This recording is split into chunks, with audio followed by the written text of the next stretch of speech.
everyone, and welcome back. Hosea was a prophet of God in the Bible, and his book is part of the minor prophets in the Old Testament. He was a contemporary of the prophet Isaiah, and he ministered in the northern kingdom of Israel for approximately 60 years. And interestingly enough, at that time, the nation of Israel was in disarray. The people of Israel had turned their back on God, and they were worshipping pagan idols, and they had made alliances with many of the heathen nations around them. And so the Lord says to Hosea, I want you to go and marry a prostitute, so that some of her children will be conceived in this prostitution.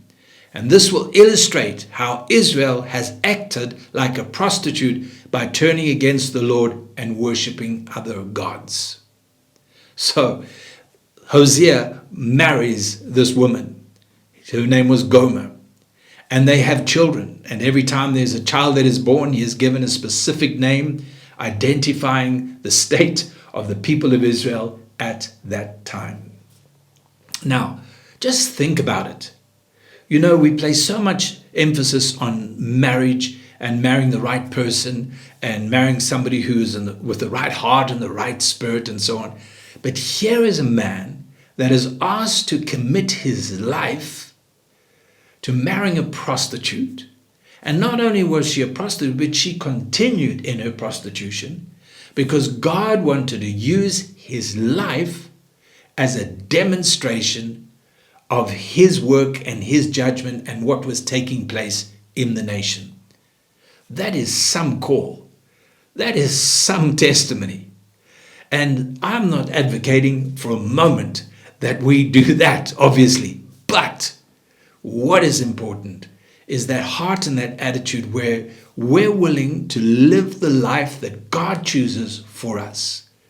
We're not just going to fit into the normal Christian mold and do what the normal Christians do in this world and in the church and so on, but that every one of us is willing to be obedient to what God has purposed and planned for our lives on an individual basis. The whole concept of one size fits all does not apply. We are unique. We are particular. We are individual. We are members of a body, members that are all different and yet with one heart and with one vision. So when I read the story of Hosea, it touches my heart because it's so easy to just go with the flow and be what everybody else is being and doing what they're doing, instead of rising up and saying, Lord, what do you have for my life? May God help us. God bless.